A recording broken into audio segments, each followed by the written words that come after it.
Week 6 of the Valor series saw pitch battle as teams strove to secure their top 4 spots and guarantee their place at Sao Paulo. Our first match pitched Queso versus Existence. With a lot on the line, these teams went all out in a back-and-forth brawl. Game 1 started with Existence taking an early lead. They controlled the pace well, but were unable to take a crucial high ground tower. Queso capitalized on a sloppy Darkslayer play, staggering kills and pushing their way to a victory in an epic comeback. Game 2 once again saw a strong early game for Existence, with great Slayer lane play and taking key objectives.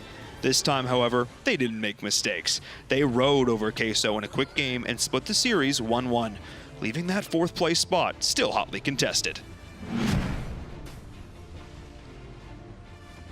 Match 2 saw Dead Rabbits taking on Nova Esports. At what point, Dead Rabbits were going toe-to-toe with Nova. At the start of the season, they looked like the team that might be able to dethrone the EU overlords, but it was not meant to be. Nova have shown that while they are not invincible, they are still the top of Europe. They take a perfect Game 1 and a dominant Game 2 to win the series 2-0.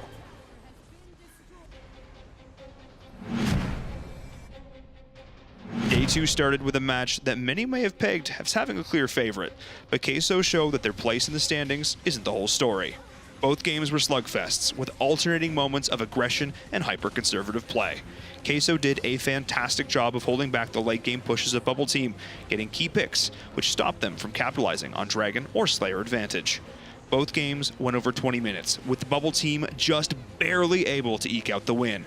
Queso made some crucial late-game mistakes, creating openings for Bubble Team to exploit.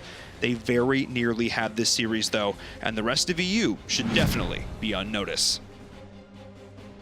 Our second Day 2 match was a proving ground for Alliance, a question of whether the roster could perform without their star player, Rez. Existence have had their ups and downs over the course of the season, and this was a must-win match for them to secure the 4th place spot in the standings. Alliance were not going down without a fight, bringing both games late and showing that they have not lost their fighting spirit. The return of Oxy did wonders for the team, having a solid jungler the team could work around. It wasn't enough to stop Existence from taking both games, but it certainly showed that the Alliance is not dead yet. While other regions are shaking out, solidifying their standings, Europe is still a battleground, with the final remaining spots still up for grabs.